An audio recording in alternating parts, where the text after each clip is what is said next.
L'essentiel de notre message s'inspire de l'avertissement poignant que l'on trouve dans le livre de Jude, en particulier Jude 1.8, qui déclare, dans les derniers temps, il y aura des moqueurs qui suivront leurs propres convoitises impies.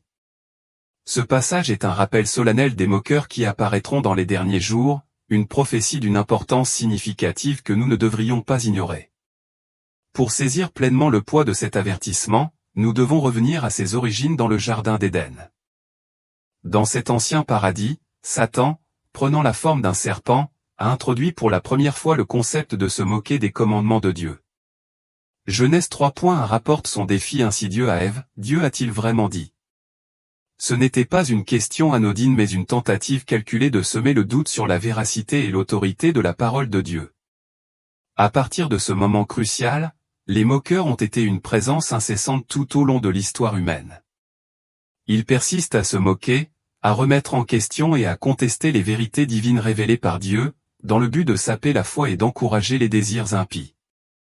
Il est essentiel de comprendre leur signification dans le contexte de la grande tribulation. L'avertissement de Jude sert d'indicateur clair que la montée des moqueurs est l'un des signes marquant l'approche des derniers jours.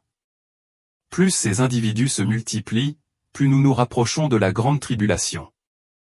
La Bible offre de nombreux exemples et avertissements concernant la montée de telles figures, nous exhortant à rester vigilants et à faire preuve de discernement en ces temps tumultueux.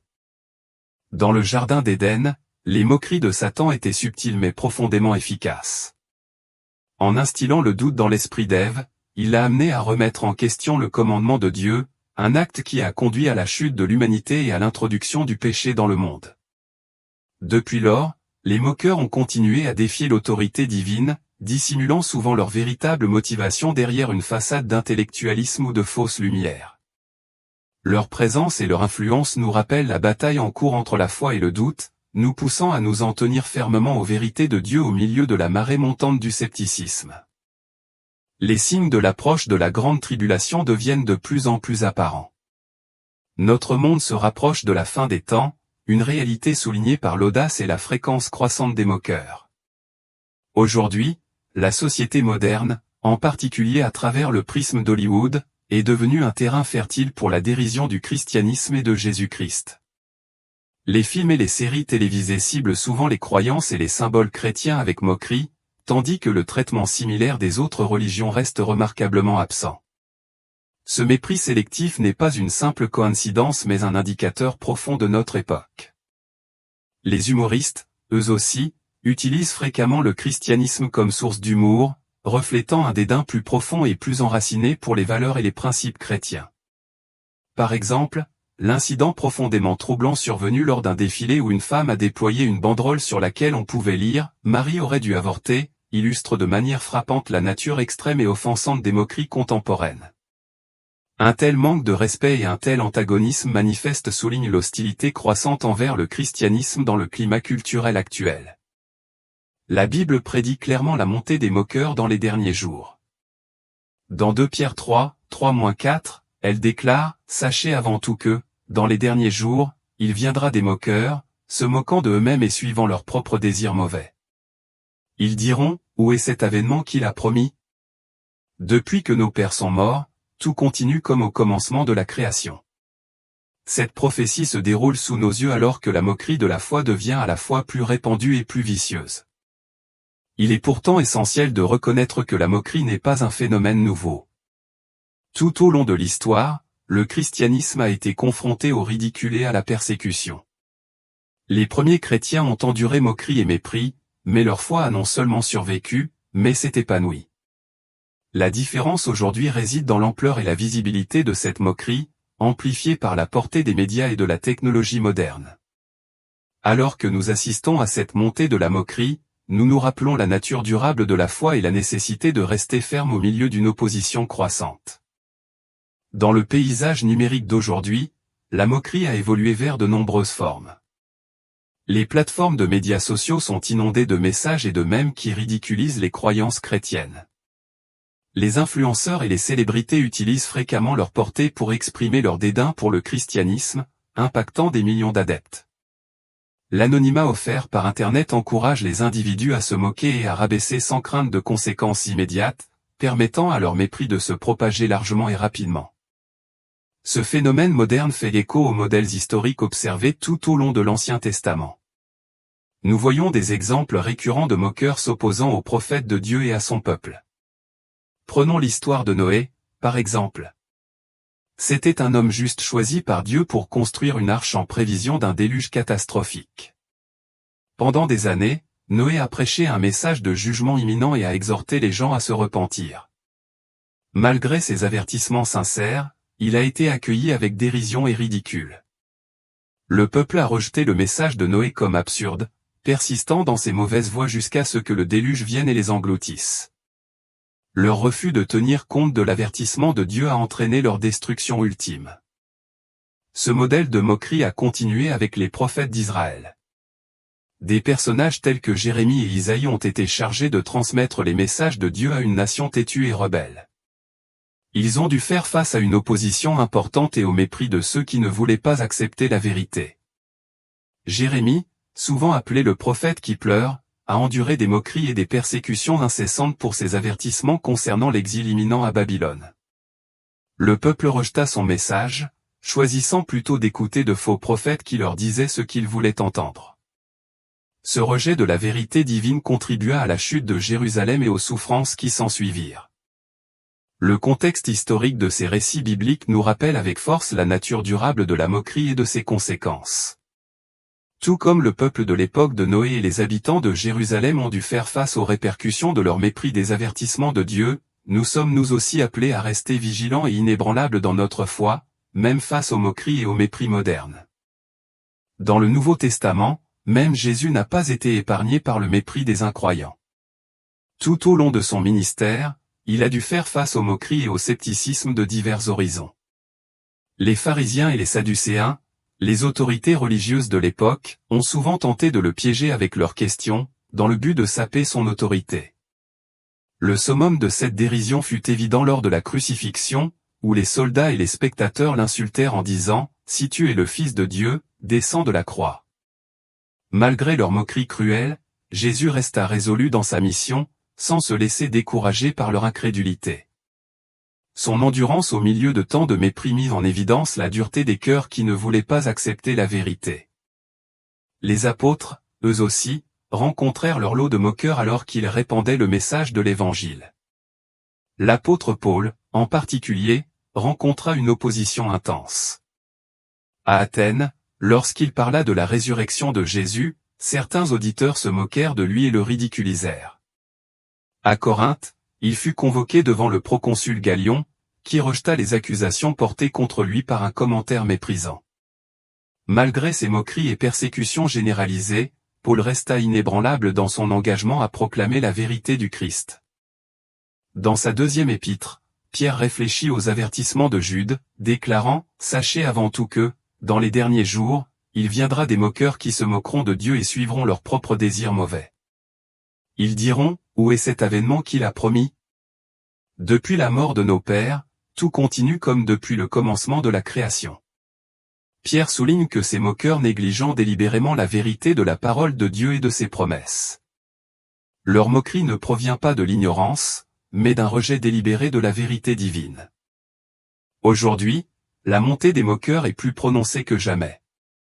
Ils sont présents dans tous les secteurs de la société, les écoles, les lieux de travail, les gouvernements et même au sein des églises. Ils remettent en question les fondements mêmes de notre foi, remettant en question l'autorité des Écritures et l'existence de Dieu. Ces individus promeuvent des modes de vie et des idéologies impies, encourageant les autres à suivre leur exemple. La présence généralisée de ces moqueurs est un signe poignant que nous vivons effectivement dans les derniers jours.